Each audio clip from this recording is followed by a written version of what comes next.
對習近平來講，我的小棋盤是我要去面對的，我接下來我有沒有連任的這個問題，我怎麼讓我自己確保可以連任？那這個確保連任的時候，我剛剛講他丟了2個動作，最近看了2個動作，一個動作就是巨浪3，我覺得我是有武力的，我是可以威嚇的，我是可以跟美國平起平坐的。第二個就是他丟出了在7月1號丟出了民族團結進步促進法，你說這個法案對習近平的連任是有意義的，那這個對台灣的威嚇也是非常巨大的。第63條，中華人民共和國境外的組織跟個人，不是境內啊，境外的組織跟個人，針對中華人民共和國實施破壞民族團結進步、製造民族分裂行為的，依法追究法律責任。寶傑，你是不是境外的？我是境外的。你是境外的。這東森電視台是不是境外組織啊？是的。所以，境外的組織跟個人針對中華人民共和國實施破壞民族團結進步、民族分裂什麼等等，要依法追究。你有沒有熱愛中國共產黨？當然沒有。當然沒有。你有沒有贊成民主、自由、法治？當然贊成。對，你這個東西就破壞民族團結，製造民族分裂，這樣就破壞團結。是，因為我們中國共產黨是不講三權分立的，中國共產黨是講三權共治的。行政、立法、司法都要為黨服務的，講得非常清楚。憲法裡面就這樣講的，所以你這樣做就破壞民族團結，破壞分裂。所以那我可以舉報你的。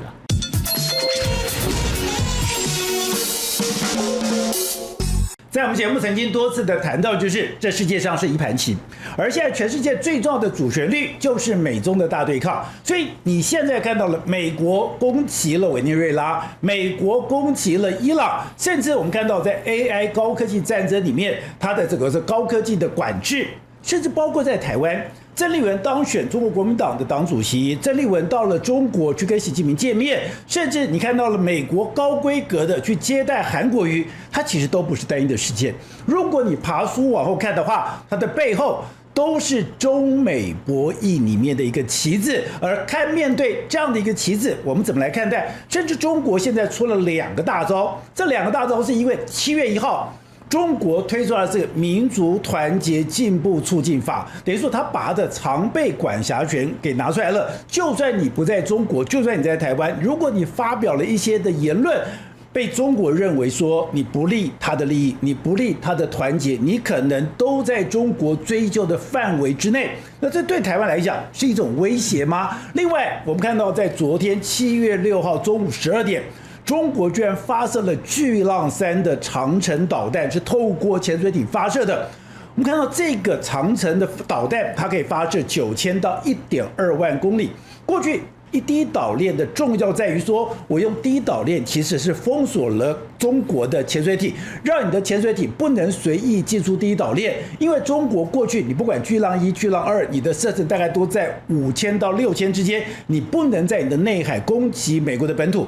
可是如果今天中國這個動作，它的巨浪3的這些數據真的都正確的話，它真的可以發射9000到1.2萬公里，代表在中國的內海，透過它的潛水艇，它就可以發射長程導彈，而且在20馬赫之間，它可以直接攻擊美國的本土。而這個對美國來講，又有怎樣的一個威嚇味道呢？當然，這樣的世界的這一盤局錯綜複雜，我們今天又特別邀請了台大名譽教授明居正明老師來幫我們來爬書。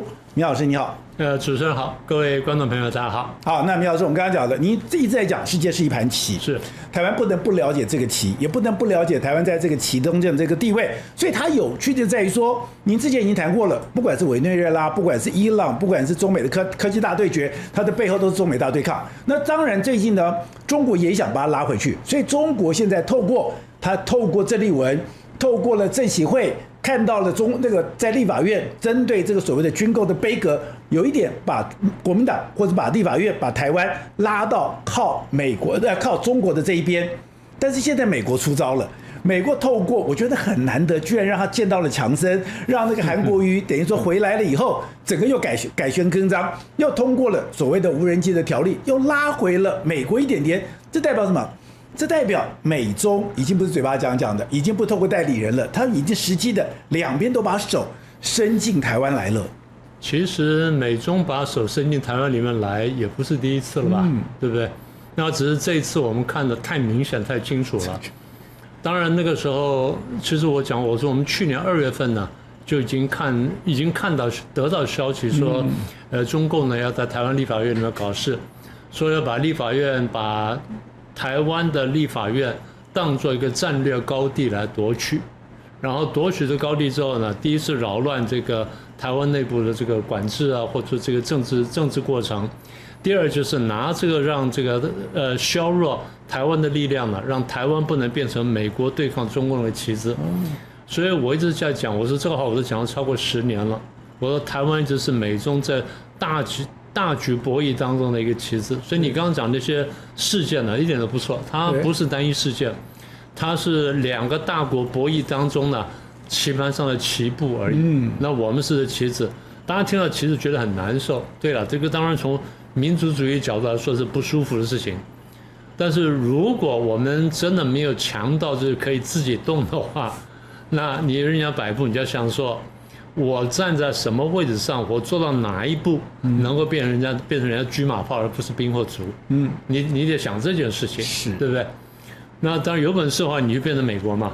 那既然我不能變成美國，不能變成什麼的話，那我只好想說，我怎麼樣玩得更好一點，至少有價值。就像以色列，大家不是說以色列騙到美國去打伊朗？对。那嚴格說不是了，因為美國也有自己的這個團隊，他有分析以色列給我的情報，說到底可靠不可靠。我也不是說你以色列說什麼我就聽什麼，所以他也判斷完之後，他說可能可以，說我打打看，就沒想到不成功，並不代表美國被騙，但至少代表說以色列在這個問題上說服了美國。那我們也應該這樣做，我們要這樣做。不過我回到剛剛講說那巨浪飛彈的事情哈。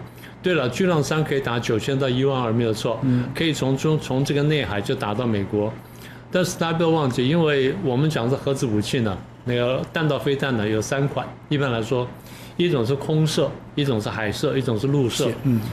中國大陸的陸射或者我們叫陸基彈道飛彈早就可以打到美國了。那巨浪3呢，或者說這個核潛艦唯一危險就是，你陸地上的核基地我可以看見，可以定點，可以打擊，核潛艇比較難打擊，這是唯一的差別，因為它是動來動去的，而且它可以躲到深海裡面。所以回到你剛剛這個最核心的問題哈，沒有錯，現在美中對抗呢，它已經不是一個單純說什麼大國爭霸，它是一個2個價值觀的對抗。美國現在看得非常清楚，你看，川普最近痛定思痛。7月4號不是講了很長一篇話，我反共，我反共嘛，對不对？講得非常明確了，所以他的話呢，就呼應了當年雷根的話。雷根在柏林圍牆前面不是講說，戈巴契夫先生拆倒這座牆吧？現在川普在7月4號講說，我要反對共產主義什麼等等，共產主義這麼多年傷害了這麼多人，傷害了上億人民，然後等等破壞民主自由、法治人權啊，講了一大堆，這就是他的本意。所以，中共，你說你川普5月來了，我9月要去，咱們倆見2面，那麼就一笑泯恩仇啊，沒有這種事情。因為根本價值的問題，沒有根本價值，所以一直講說這是2個體系跟2種價值觀的對抗。所以你剛剛說的那些，不管是委內瑞拉也好，伊朗也好，我們過去都分析過，就是2個大國在對弈的過程當中呢，我們雙方的棋步而已。我們要看懂這棋步，我們要曉得把自己擺在最好的位置上。那現在他已經把手伸，你剛才講的非常明顯，特別第一個曾麗文，我覺得美國是非常刻意的去羞辱或是壓低、貶義曾麗文，非常明顯的去拉高韓國瑜，甚至你讓他見到了美國眾議院的院長，這在過去長期不久的過程。難道現在中美很清楚，他現在的戰場在台灣，然後這個戰場現在就這個棋子要爭取的棋子是國民黨嗎？當然一個是國民黨，但是如果更大來看，是在整個立法院。立法院。所以換句話說，今年年底的選舉也好，或者後年的選舉也好呢，對2邊來說呢，都是非常關鍵的問題。那等一下我們可以詳細談到了。我們這個大家覺得說，川普很心急，川普這個個性是一個比較急的人。那習近平看起來城府比較深。好，川普今年年底有選舉壓力，你覺得習近平沒有連任壓力嗎？他有連任壓力嗎？他不在獨裁國家，怎麼會有連任壓力？獨裁國家也有連任壓力的，因為我們先講一下，等一下我們可以詳細說。一般來說，中共的規矩是，你到一定層級上，你的這每一個人呢，在一定層級上，你在這個位置上只能任2屆，就10年，一屆是5年，2屆是10年，所以你習近平幹過2屆了，你憑什麼拿第3任？現在拿了第3任，你憑什麼拿第4任？所以他有連任壓力，他不是沒有的。可是他不是把他的對手，包括像李克強這樣有可能威脅他的人，他全部都幹掉了嗎？那如果你都幹掉了，他還有對手有可以取代他的人嗎？你覺得獨裁者看哪一個人不像是會取代他的人呢？這個東西他讀過毛澤東的事情，他讀過史達林的事情，他讀過這麼多這些東歐各國領導人的問題。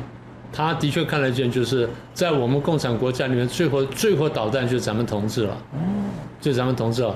我哪怕我把這人都幹掉之後呢，就冒一個人出來。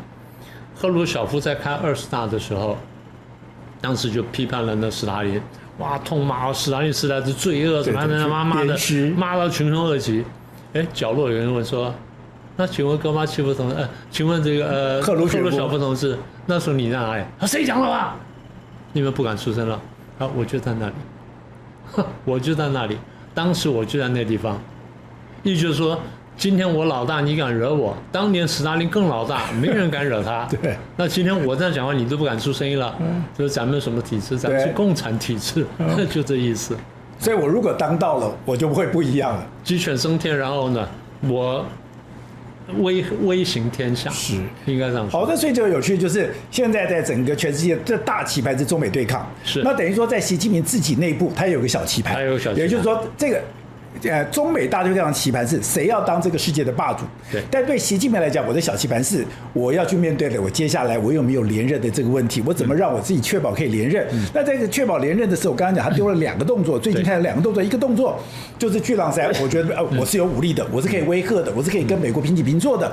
第二個就是他丟出了在7月1號丟出了民族團結進步促進法，你說這個法案對習近平的連任是有意義的，那這個對台灣的威嚇也是非常巨大的。對，我們在講，我們說中國現在對台灣呢，大概他曉得你要用武力硬打呢，就算沒有美國跟日本的幫忙，只要台灣像烏克蘭那樣，他都很難打。他已經心裡有數了，這第一個。第二就是萬一美國、日本都插手進來，我就更難打了。我不但難打，而且我可能自身難保，他是心裡有數的。所以如果說外面強攻不行的話，然後又引起國際的這個制裁啊、反彈啊什麼等等。俄羅斯被制裁，他還活下來，為什麼？因為俄羅斯這個我們那說經濟體制不一樣。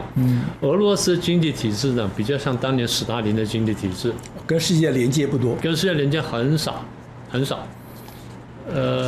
應該這樣說，現在俄羅斯比當年蘇聯跟世界連接多一點，但是也沒有多到哪裡去啊，因為它幾乎沒有工業生產，它幾乎沒有任何的外銷，它的外銷只有石油跟天然氣。石油跟天然氣，就是它只能賣石油還有一樣東西，石油、天然氣加礦物，就這3樣東西。那麼換句話說，它沒有任何像樣的這些工業產品可以賣到國際上來，所以它跟世界連接比較少。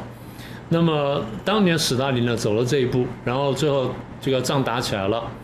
坦白說，如果希特勒不打他，蘇聯的經濟、斯大林時代經濟10年之內可能要出大問題，跟這個今天中國大陸差不多，要出大問題的。那希特勒打他反而救了他，因為你是軍工產業就適合打仗。對。那現在你來打我，我這正好軍工產業就做這事，所以今天他還能打烏克蘭還能撐下去，就是那個的底子。軍工產業，軍工產業，如果不是軍工產業的話，他打不到那麼久。但現在他也很吃力了，所以現在我們回到說這個民族團結進步促進法，的確，他真的是這個習近平現在對台灣的一部重要的棋子。我們慢慢講下去就清楚了。我們先講一下最近發生的事情，就是昨天吧，就石板民夫被攻擊，在台中居然被公開，在台中被攻擊，然後那人從大陸過來，然後觀察了2天，然後最後呢，然後出手了。那當然，現在曉得了姓廖，然後叫廖什麼廖港發什麼之類的，在香港有個前科，也就是中共專門用這種黑幫啦，或這種反正黑社會或者接近黑社會人呢來搞一把，因為這是為什麼？這是可拋棄的棋子，對不對？你抓了就抓了，我也無所謂。然後到時候講到你個人行為，反正就是你走以前，我讓你看見，我幫你把家顧好，把東西顧好。如果你有家的話。你擔心什麼？我幫你顧什麼？你去那弄。弄完之後，我這邊要不要 deliver 那是我的事情，但你表面是看到了，所以這人就過來做了。所以這事情不是單一事件呢。過去何韻詩香港的歌星在台灣被潑漆，對不對？然後那個林榮發在台灣開書店被騷擾，香港的拳師開拳館被騷擾，那已經規劃成日本的參議員石平來台灣被騷擾，就坐在我旁邊，就在我旁邊。然後再來就是政治醫師，鄭成功的鄭，治理的治，政治醫師。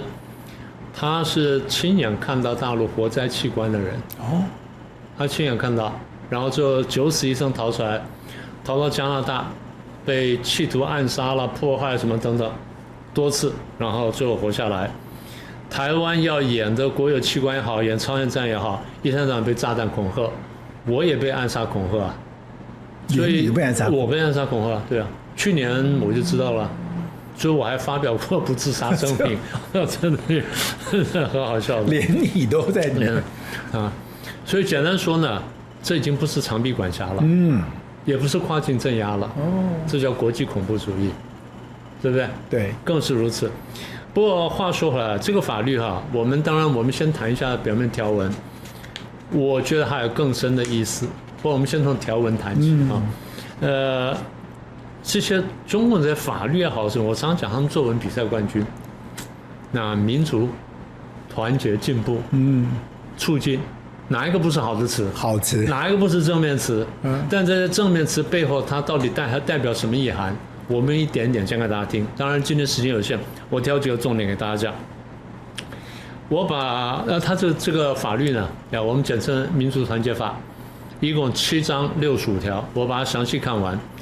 大概是這樣哈，表面文字講說國家民族，其實內涵什麼？保共產黨，保共產黨非常明確了。這樣子哈，第2條，中華人民共和國的民族團結進步事業要堅持中國共產黨的全面領導，這第2條。第2條就告訴你了啊。第20條，家庭教育很重要。所以父母親跟監護人有責任跟有義務要引導跟教育未成年人熱愛中國共產黨。第20條啊，第21條要規範跟引導香港同胞、澳門同胞、台灣同胞跟海外僑胞。經濟文化合作啦，交流合作啦，兩岸什麼，然後要推動中華民族歷史教育、國情教育，什麼還有自覺維護國家主權、什麼安全利益等等，都在裡面了。那誰要來做這些事情呢？教育單位要來做，媒體要來做，所以你也要做啊，企業要做，家庭要做，宗教要做，社會主義要做，通通都要做，連宗教團體都要熱愛中國共產黨。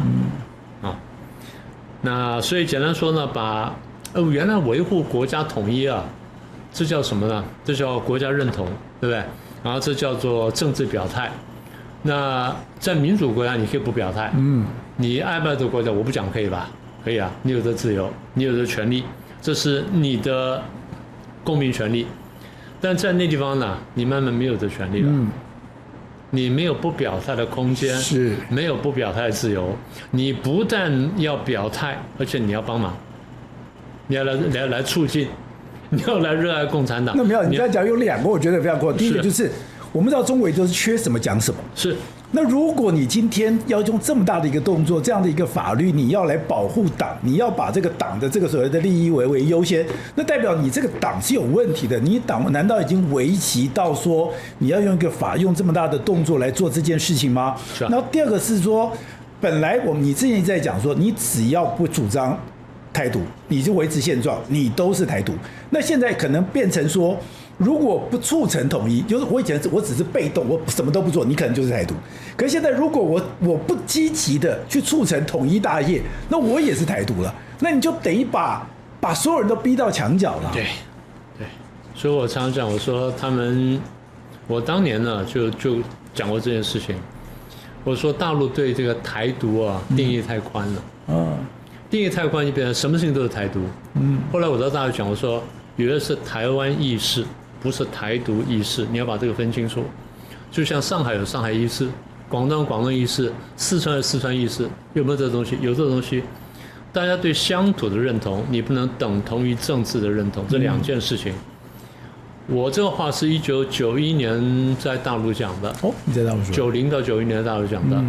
到2005年那個胡錦濤推那個什麼東西的時候，反分裂國家法的時候，寫在裡面，不要把台灣意識等同於台獨意識，就是我那句話。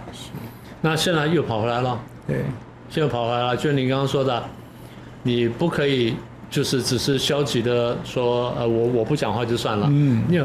你要積極來做。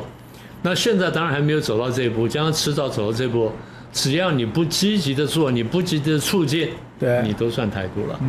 所以這問題嚴重，還不止於此啊。我再講下去，第54條，中華人民共和國的公民對於破壞民族團結進步的行為，有權進行投訴跟舉報。投訴誰跟舉報誰？誰投訴誰舉報？只是中華人民共和國的公民嗎？還是可以有其他人？可以有其他人。我們等下就講到。所以這個法律我先說哈，對香港同胞來說有很大的打擊。香港已經有香港國安法，已經搞得焦頭爛額了，現在加這個東西呢，無處可走。民無所措手足，就我說的話，動輒得咎了。所以我們過去講回剛剛講說對台灣這個部分，我們過去不是講說這個凡是最後不支持中共的，然後不接受中共統一的都是台獨嗎？所以你我都是台獨，是不是明天台獨罷了？哪怕今天我們高舉中華民國，然後說什麼等等，你都是台獨。好，那既然是台獨的話，那怎麼對付你？對，怎麼對付？是不是啊？怎麼對付你？對啊。所以剛剛講的一個是舉報嘛，一個舉報。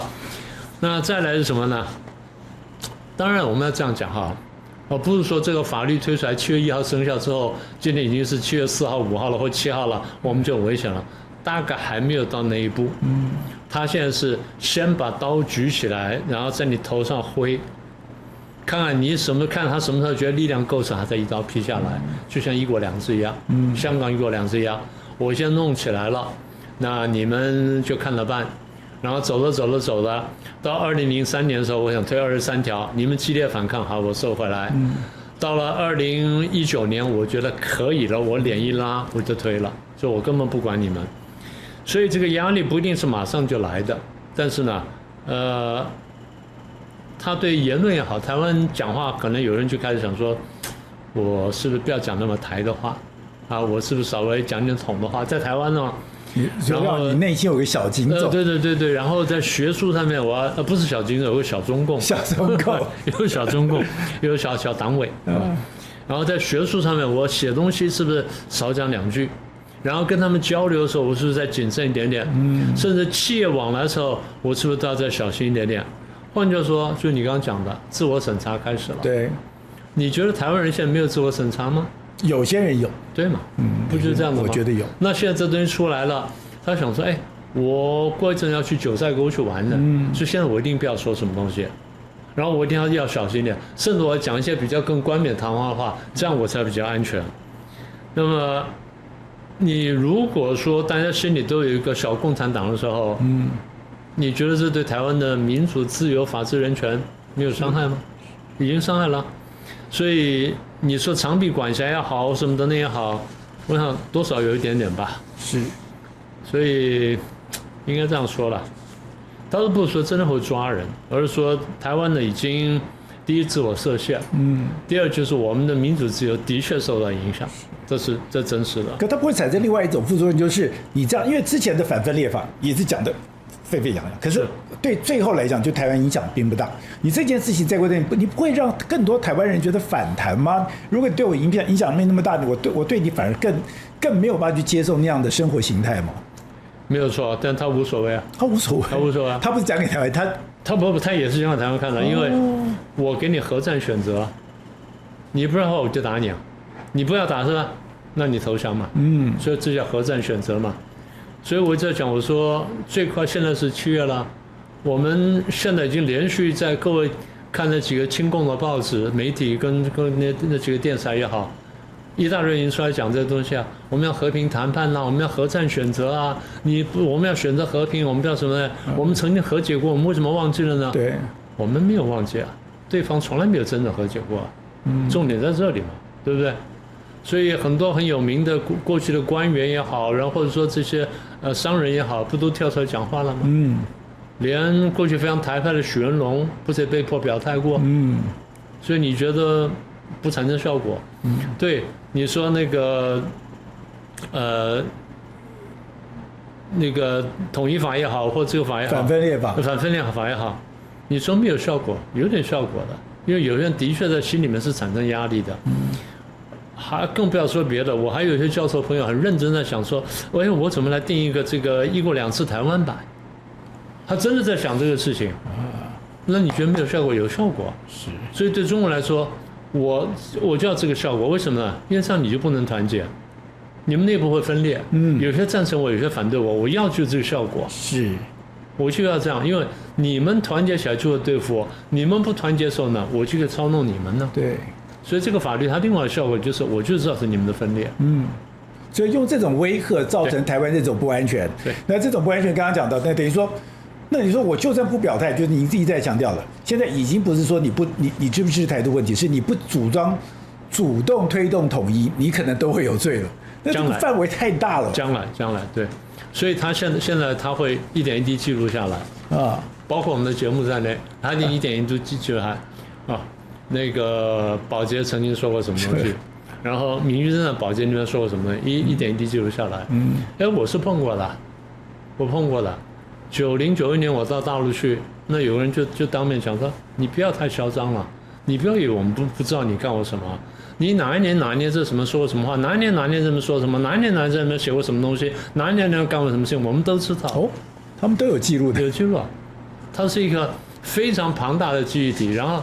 記別人的東西呢，記得非常清楚，但記自己事情從來沒記清楚過。重點就在這裡。所以，共產黨啊，對於找人家的麻煩是特別在行的。但是就檢討自己呢，是非常糟糕的，向來如此。好，那你也提到說，當他做這個所謂的這個民族團結、自由團結進步促進法。那對台灣來講，除了那個我內心中，我們常常以前開玩笑說，我們內心有個小警總，現在是心中有個小黨委。可是你只是在意識形態上，還是說我真的已經造成了一個威脅？你們剛剛講到，有人跑到台灣來直接打石板民夫。對。那如果我今天跨境，我今天離開了台灣，他是不是用各種的方式去造成你這樣的一種恐懼的感覺？不止這種恐懼啊，他可以直接抓你啊！他真的會在。那個蕭建華不是在香港被抓的嗎？對，而且是堂而皇在4季飯店。對，在4季酒店外面抓，4季酒店是5星級大飯店吶，在外面這樣抓，還帶保鏢的這樣抓走了。那剛剛講的政治在加拿大被威脅，對，我多少朋友在海外被威脅過啊？並不奇怪啊。那你覺得？所以後來我已經決定，就是將來我出很多地方轉機，我是絕對不去的。另外在那邊轉機一下被抓還怎麼辦？對，這個是真實的，這不是開玩笑的啊。所以他那個對我們的威脅是非常真實的，是非常真實的。他如果哪一個國家跟他有這個引渡條款的話，他突然就這樣講話，肯亞不讓你進去是很好的事情了，就怕進去之後把你抓起來。對，不進來還沒事呢，進來反而麻煩大。所以提醒大家，如果你覺得你有問題，如果覺得說你非常反共，然後這個很明顯的話，很多地方轉機你都不要轉。對，真的，我很多年前我朋友就提醒我。所以那時候我父親就講說，你香港還可以去，澳門千萬不要去。所以我澳門就不去了。就這樣。所以這威脅是非常真實，我再說一次啊，真實的。那你剛才講，那你現在在跨境上面，那所以它就引起了很多歐洲，比如說照理講，你這個自由民主進步促進法，你是一個國內法，對。可是也難怪，就是說，如果這樣的話，你的常備管轄，他是真的敢堂而皇之在其他的國家，他就敢動手，也難怪我們看到歐盟在這個上面，他們就發表非常強烈的一個譴責。法國去年、前年，然後英國去年，美國前2年。都曾經在機場把人攔下來過。有中國大陸人把這個逃到海外的中國人，然後強行這個綁架，然後締結，然後不是締結，綁架之後然後架上飛機要抓走了。法國警察哇急如星火地趕到機場把人攔下來，美國做過這個事情啊。對，所以你說沒有嗎？那現在英國不是說他們要擴張一個超級大使館？大使館是原來的10倍大，然後呢，底下有203個不知道要幹什麼的房間。哦，對，地下是有203房間，所以孫中山的這個國父的倫敦蒙难記，你不是不可能發生的。哦，身上多帶點硬幣，然後帶點小紙片，然後寫下來，然後可以丟下來，讓人家來救你啊！是，真實的。所以你說這些歐洲國家不生氣嗎？但是我覺得這些歐美國家呢，他們只看見了比較淺的一點，他們認為說這叫域外延伸啊。什麼叫域外延伸呢？我還是讀條文給大家聽，第63條。中華人民共和國境外的組織跟個人，不是境內啊，境外的組織跟個人，針對中華人民共和國實施破壞民族團結進步、製造民族分裂行為的，依法追究法律責任。寶傑，你是不是境外的？我是境外的。你是境外的。這東森電視台是不是境外組織啊？是的。所以境外的組織跟個人，針對中華人民共和國實施破壞民族團結進步、民族分裂什麼等等，要依法追究。你有沒有熱愛中國共產黨？當然沒有。當然沒有。你有沒有贊成民主、自由、法治？當然贊成。對，你這個東西就破壞民族團結，製造民族分裂，這樣就破壞團結。是，因為我們中國共產黨是不講三權分立的，中國共產黨是講三權共治的，行政、立法、司法都要為黨服務的，講得非常清楚。憲法裡面就這樣講的，所以你這樣做就破壞民族團結，破壞分裂。所以那我可以舉報你的，這可以舉報，我可以舉報你的。現在不是有跑到大陸學台灣藝人舉報台灣人嗎？對，不就這樣的嗎？然後搞到那個人最後被罰款了，或被幹什麼了？是，你覺得沒有嗎？有啊。所以他們其實都一以貫之，他們從延安的所謂的香花與毒草、大鳴大放開始舉報，然後文化大革命這種，對，坦白從寬、抗拒從嚴，都是一脈相傳的。對，所以後來我就幫，因為藍白營的朋友有時候沒有想清楚。我有時候看他們言行，我都為他們擔心。今年是2026了哈，去年2025年，2025年4月26號有個大活動，你還記得嗎？反綠共戰獨裁。誰推動的？國民黨。國民黨跟民眾黨。然後你這個有問題。等一下，你聽我說啊。反綠共戰獨裁，國民黨跟民進黨推動的，然後有人主持的。有人在旁邊維持秩序的，有一大人上去演講的啊。什麼叫反綠共啊？你什麼意思啊？你讓我共產黨來罵人？綠共，那我是什麼？我是紅共啊，對不對？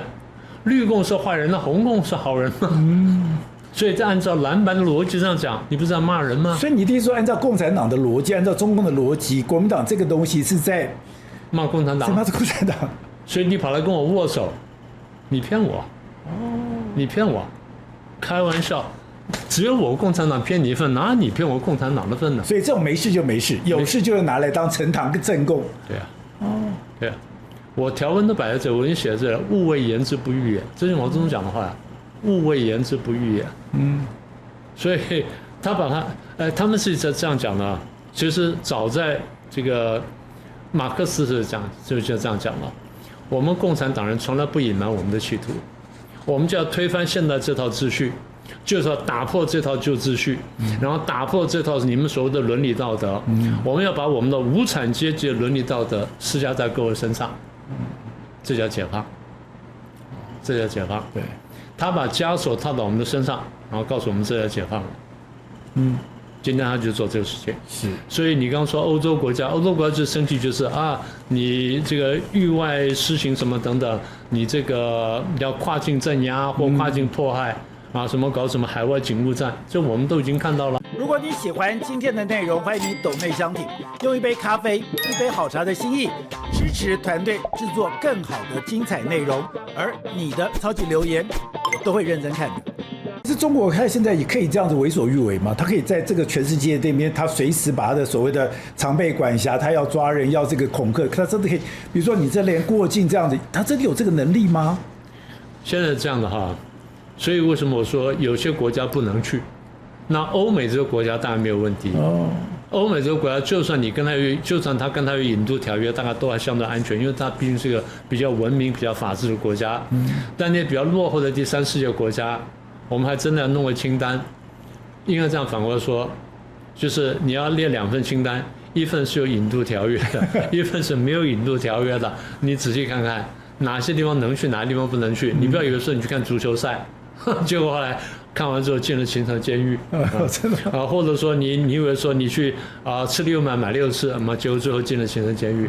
你不要以為說過那種日子，真的要想清楚。所以歐洲跟美國這個國家呢，他們的法治比較清楚，比較嚴明。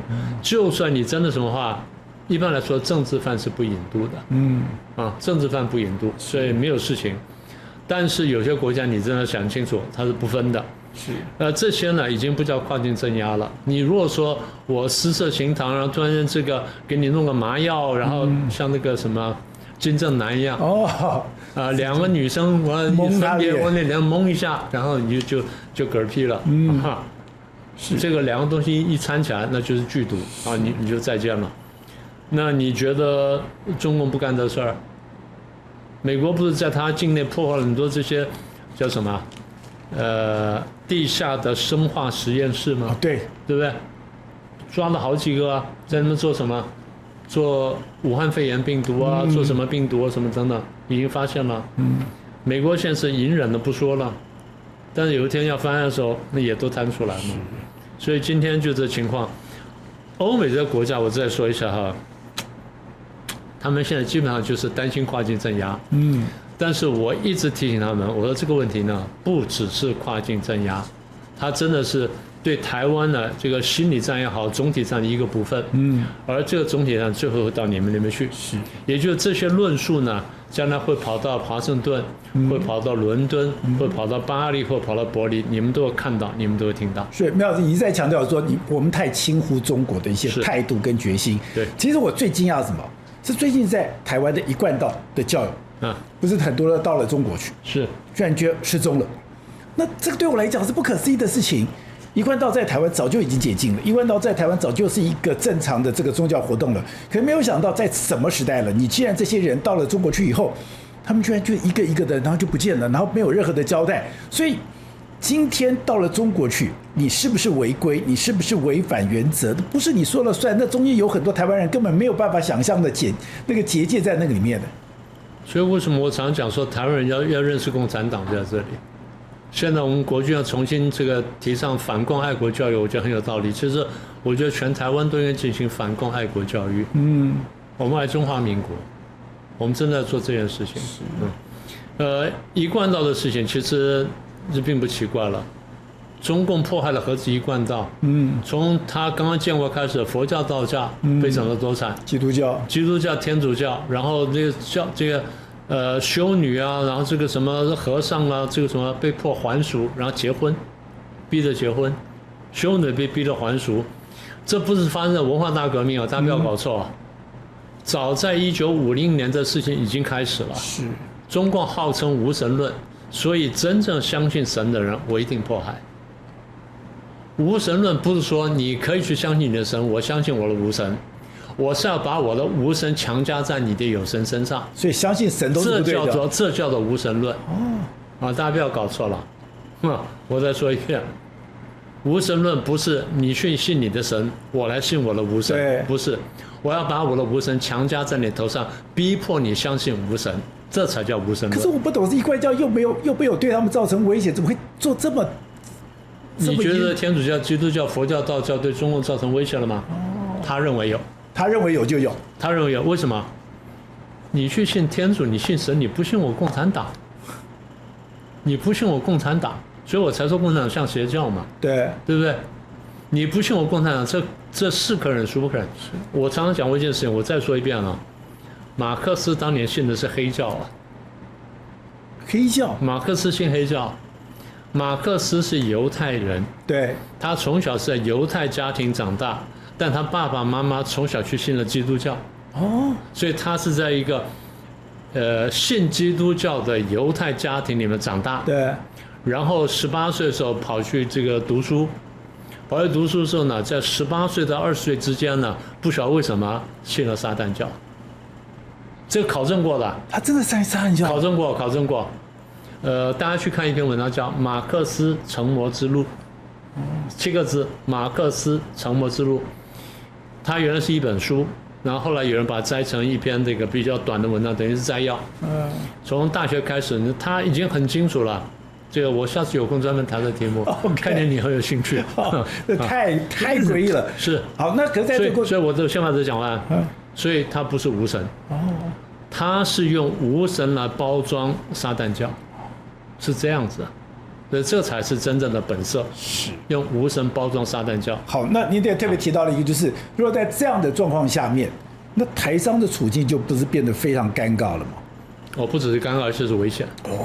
我認為是危險。所以我前幾年一開始警告我台商朋友，你們能出來就出來。有人說，哎呀，出不來，我說出不來，那最後你不要就算了。你不要就算了，我說保命比較重要。我憑你的本事在哪邊賺不到錢，一定賺到錢。你不要貪戀那一點點嘛。台商當然會辛苦了，因為這樣說啊，我很多台商朋友跟我講，我們在大陸上來要講一些違心的話。然後明老師你聽到你不要介意，我說我不會介意，我知道那個什麼環境。我說這個我很了解，但是呢，你心裡要很清楚，你到底相信什麼？他說我很清楚，我說那就沒有問題。我說第一呢，你講話非常小心，能不要講話就不要講話。第二呢，就是你們能不表態就不要表態，因為你是台商，你還有不表態的空間，但是你不要言多必失。然後第二就是地方上那些幹部什麼找你吃飯，你可以去吃飯，不要續托。不要續托。通常問題出在續托，你在第一個飯局上通常沒事，除非那個飯局已經有粉味，那飯局上沒有粉味，那還沒有事，續托通常有事，所以這個你要千萬小心。然後再來就是人家跟你說什麼合股啦然後去借款什麼的，能不要搞就不要搞，但實在不得已呢就意思一下，所以你們要非常小心。你們公司內部的資料傳遞啦、稽核等等呢，要千萬注意。因為母公司在台灣嘛，對不对？大陸是分公司跟子公司嘛，分公司跟子公司要跟總公司跟母公司要報財務狀況啦，報客戶啦，報什麼供應鏈啦，然後報什麼等等啊，這些相關的，或是報勞動條件啊。那這些呢，坦白說很痛苦，因為大陸推了什麼數據安全法、什麼國家安全法之類的，搞到不要說台商，連這些歐美商家呢，這個營商都有很大困難，所以歐洲商會、美國商會多次跟李克強反映，都沒辦法解決問題。現在聽說也去找了李強，但是也沒辦法解決。那所以為什麼川普一直要跟他要訂了什麼商約啊，訂什麼東西，就是希望是這方面能放鬆一點點，但我猜很難。所以台商也碰到同樣困難，碰到什麼困難呢？我在大陸這邊呢，我的營業呢要合規。但這個我在這邊合規的時候呢，不合歐美的規，我變成兩難，因為我東西在這邊製造之後要賣到那邊去，我這邊不合規怎麼辦？這邊合規，這邊不合規，這邊合規，這邊不合規，我怎麼辦？所以這是一個很大的困難。特別是在情報資料，你要不要交出去？對，現在我們覺得是正常的消息，中文看來叫情報，因為現在這個情報法已經很嚴了。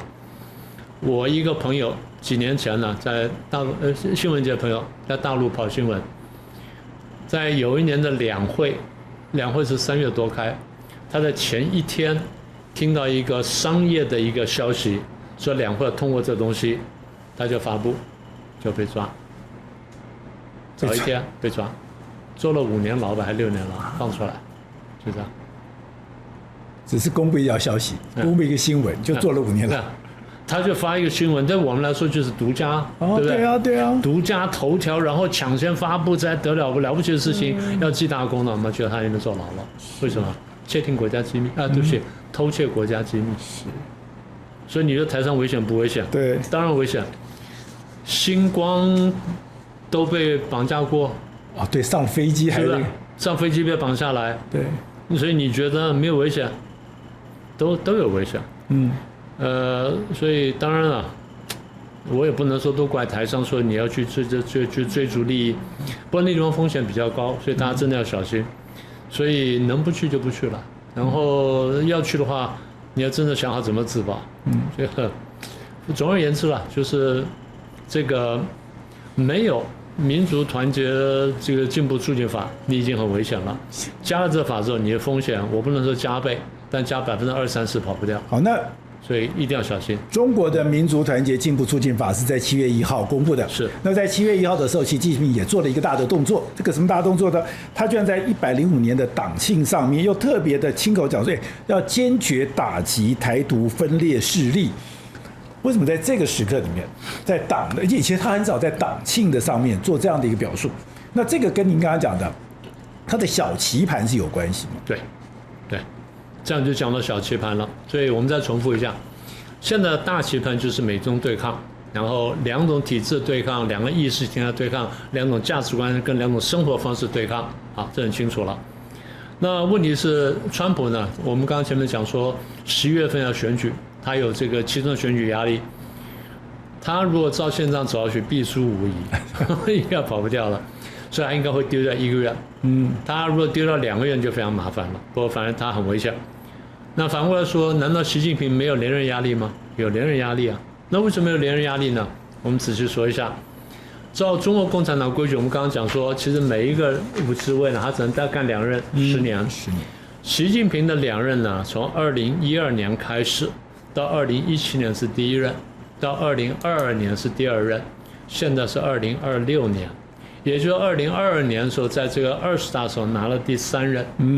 他憑什麼拿第3任？就解決台灣問題。我們聽說，他跟大家講，我有本事解決台灣問題，再給我5年，我給你一個台灣。譬如之類的話，啊，我用什麼辦法，什麼辦法，什麼辦法？大家聽說，看起來好像可以，好吧，那給你5年吧。好，拿到了。那拿到5年之後呢，我繼續反腐。繼續反腐，繼續抓人，繼續打壓。反腐是當然真的啦，因為每個都腐敗嘛，隨便抓都是腐敗，隨便抓都是腐敗，那沒有關係，抓了。重點是什麼呢？我要安排我自己。我怎麼曉得你們不在暗算我？我反腐得罪這麼多人，你們個個都想殺我，都想推翻我，都想整我，你以為我不知道？你以為我這麼蠢？你以為我只讀小學？不是，我是博士，我也這麼厲害，所以我要先整你們。毛澤東厲害就是這，我先整你們，而且我出陽謀整，我擺明我是陽謀，怎麼樣？我就這樣整。現在我是這樣，我反腐。那整到最後，整到現在，我說搞到什麼地步呢？上下交相疑啊！我也懷疑你們，你們也懷疑我。我看每個都像想推翻我一樣。每個我覺得我是凱撒。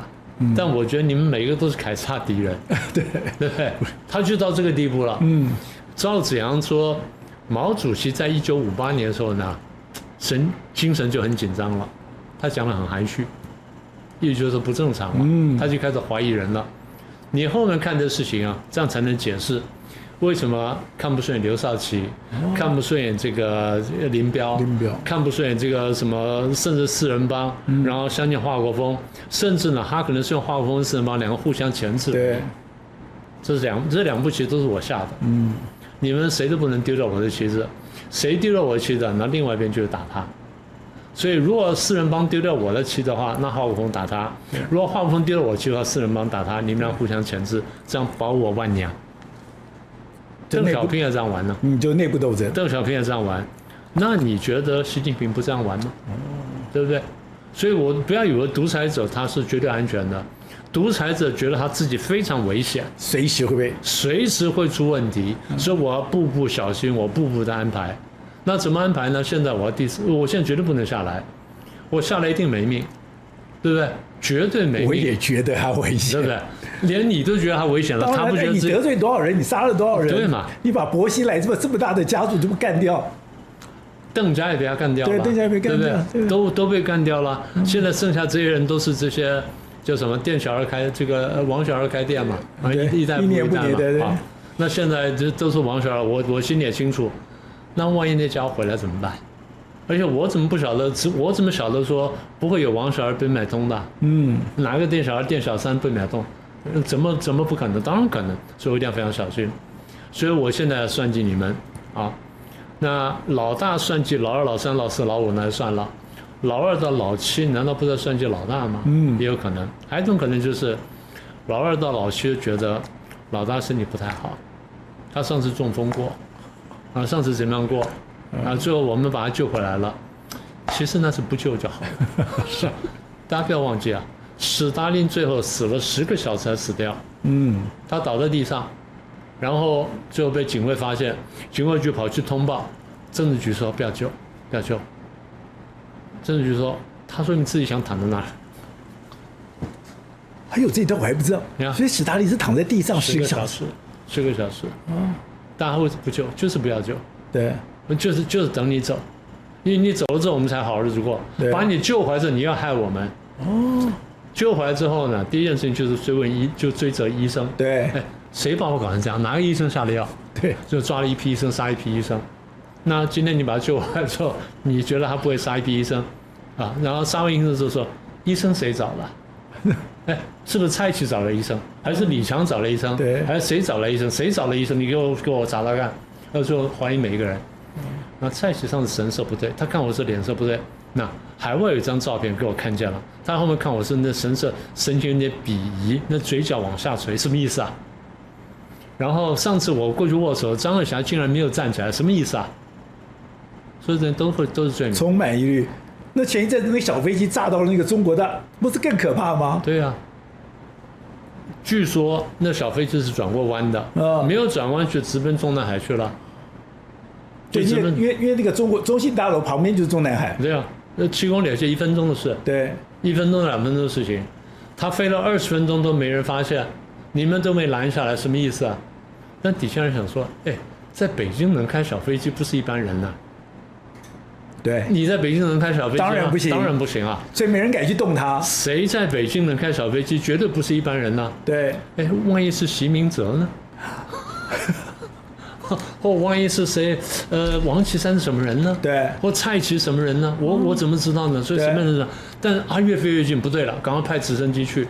軍機到了，軍機到了他已經撞上去了，已經撞上去了。所以，共產黨想的時候一定從最壞的角度想。他絕對不會從最好的角度想。就算這個人是因為個人感情因素撞飛機，他要懷疑說有沒有利用這個人感情因素去游說他，然後逼他去做這個事，或者說說服他做這個事情。是，然後但他不小心撞的是中信樓，中信大樓，對，撞中國尊，只是這樣而已。那會不會有人要有樣學樣呢？已經這個無人機是不准進這個3環了，對呀，對不對？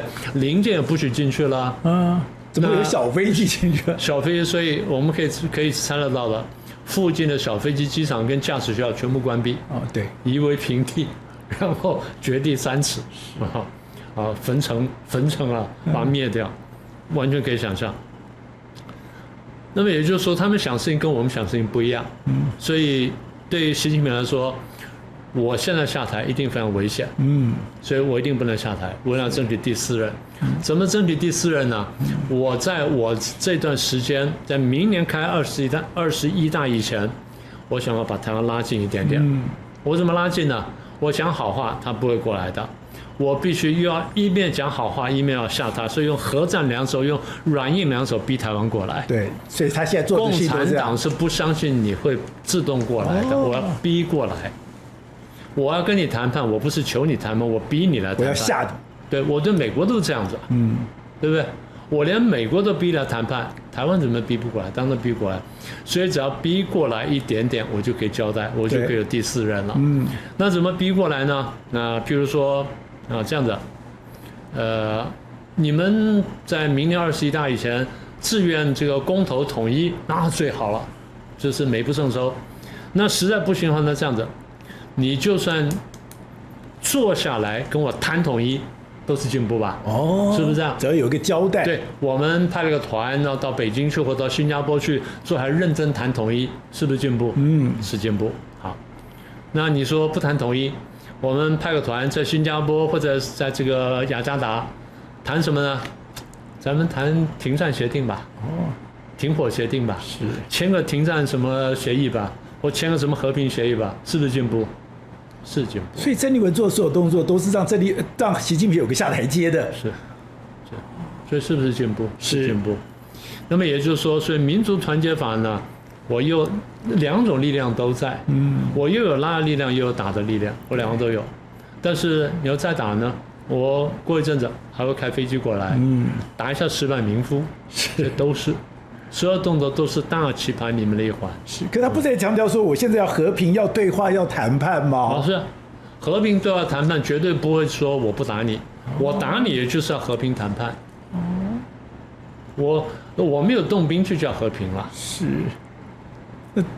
他講得非常清楚，談判桌是另外一種形式的戰場。對，非常明確的，在戰場上拿不到的，在談判桌上拿到。從頭到尾就是這樣講，所以台灣人你還不懂共產黨，藍白你還不懂共產黨，你跟共產黨鬥了105年，你還不懂共產黨，對，匪夷所思，共產黨都覺得莫名其妙。所以就是這個，所以不是講說我只要高喊和平，我要和平談判，我就可以，因為他隨時有一個棒子在後面，隨時要對付着你。你不是罵過我綠共嗎？你罵過我綠共嗎？你現在跟我握手，稱讚我手軟就好了，是，我就信你了。我共產黨這麼好騙了？只有我共產黨騙你的份，沒有你騙我共產黨的份。所以明老師，難怪你常常講說，因為共產黨講，我就核戰兩手。同樣的，你對中國也一定要核戰兩手。如果你自己沒有把你的棒子磨好，你自己裝備好，你去跟中國談判，你是根本一點勝算都沒有。對，其實就是以其人之道反治其人之身。所以我們要讀《孫子兵法》，我們要了解共產黨，曉得他們怎麼思維。那對我們來說呢？大概國內呢，我們真的要進行這個反共愛國教育。在國際上呢，我們要好好宣傳，因為大家現在來支持我們反共，所以我們要爭取奧援。那講到爭取奧援呢，我就想到最近世足賽，這個足球比賽。世足賽，對，我當然也看姆巴佩，我也看這個梅西，我也看那個誰啊，看那個挪威的那個挪威那個叫哈蘭德，他踢得真棒，對，哈蘭德。當然很可惜啊，內馬爾沒有贏啊，很可惜，輸掉了，輸給挪威了。但是我更感動是維德角啊，當然，維德角50萬人，50萬人的一個小國家，面積才4000萬平方公里，台灣的1/10到1/9大，10個島嶼組成，然後呢，窮得不得了。連個像樣的足球場都沒有，沒有認真的職業球隊，居然可以打進世界盃。對，然後呢，第一輪小組賽3場打平，第一場呢0-0踢平西班牙，嚇壞全世界。第二場2-2踢平烏拉圭，第三場0-0踢平沙烏地，哇，大家嚇死了。然後現在呢，面對梅西了，然後當然被踢得這個蠻慘的。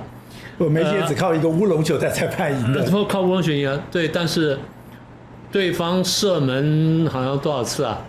都被擋掉了，數百次就被那門將。然後那個對不對？是這射門幾十次，然後角球700多次，控球時間呢超過70%-80%，天天在那轟炸你，哇！簡單用我們的話來說，就是把你們整個球隊的臉壓在地上磨，這樣磨了90分鐘，你居然最後是靠烏龍球打贏的。所以梅西都非常佩服他們。現在重點我不是在講他們這個比賽的結果，我要講這球隊怎麼出來的。這球隊怎麼出來的？我後來讀完之後非常感動。這個球隊原來根本不存在，因為他們想要說打造這麼球隊幾乎是不可能的。最後是那個教練呢，叫做說布比斯塔，非常有頭腦。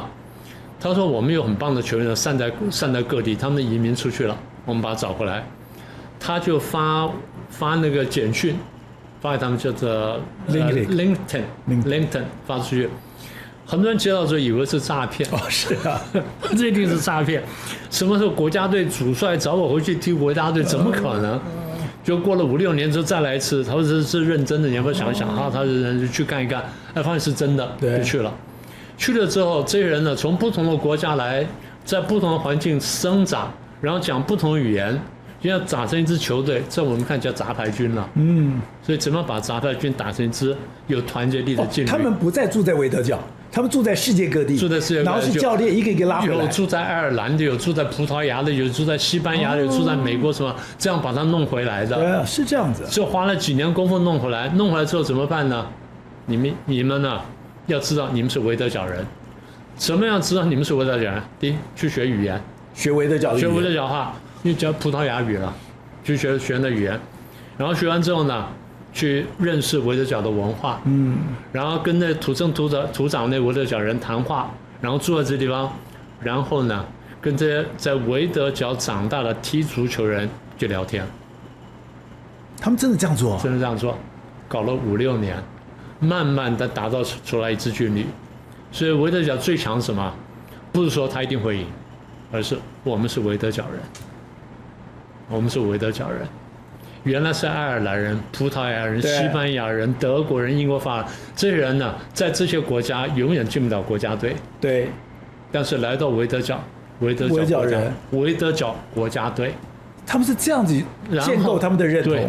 然後呢，在小組賽踢平3場，以不敗之姿進到這個32強。對，32強打敗，但梅西都尊敬的不得了。是，梅西說前1分鐘對我又踢又撞，後1分鐘呢變成小迷妹在旁邊呢跟我拍照啊什麼等等。对，但他感動的不得了。全世界感動不得了。回國的，你看到他回去的時候，地勤跪在地上，是謝他。他們回去是什麼？我們戰敗了，雖敗猶榮。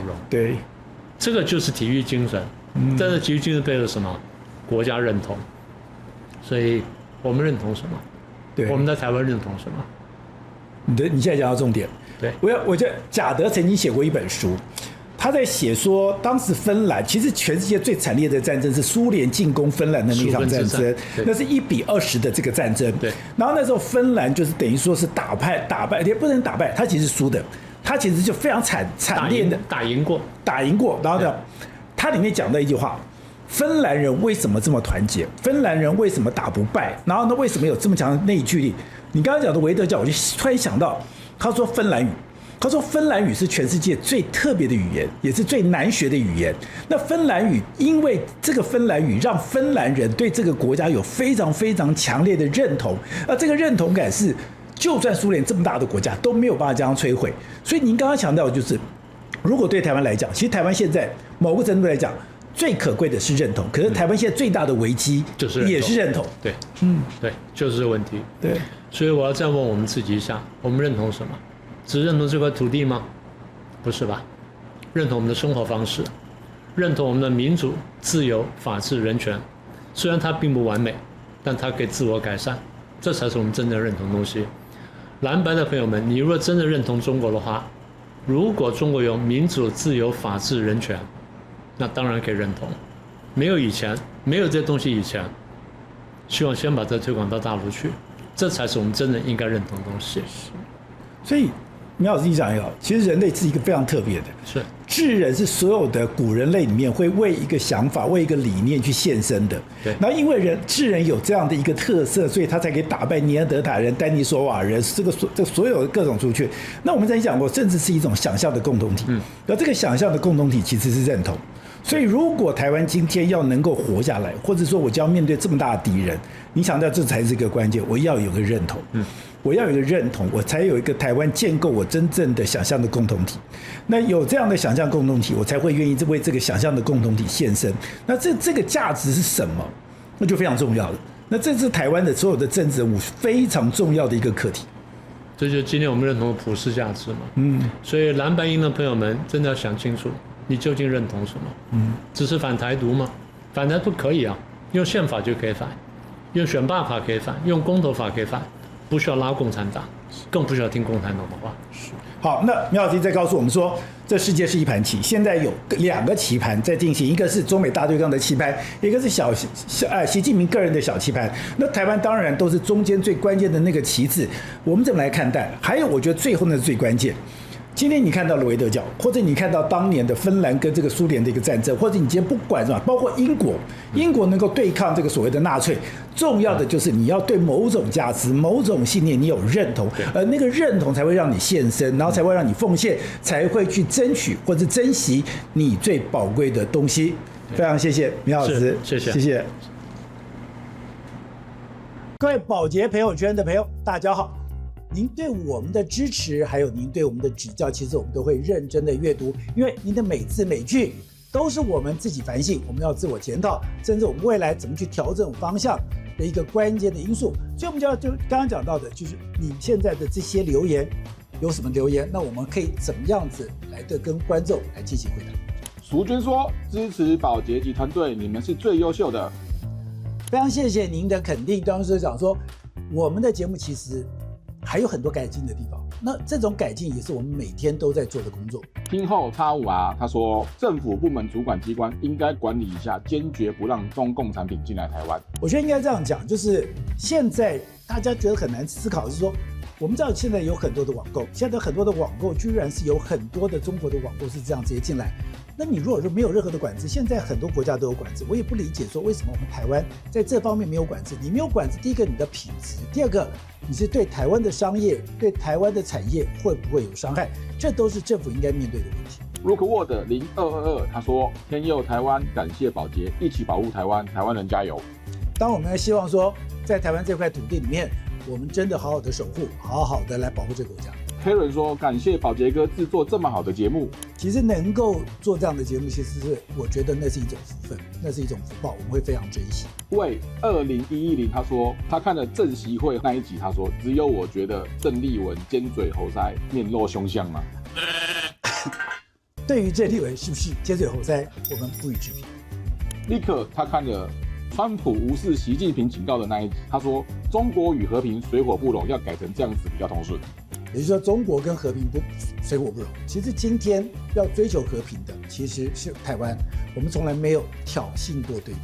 好，剛剛講到的，我們非常認真的來做我們的一個工作。其實我們剛剛講到，我從以前我其實沒有任何政黨，那我也不去標榜這個東西。我只告訴你說，我們現在在這塊土地裡面，我在民進黨跑那麼久的時候，我學會一句話：相信台灣，相信人民，相信台灣，相信人民。這是我做這個節目裡面最中心的思想。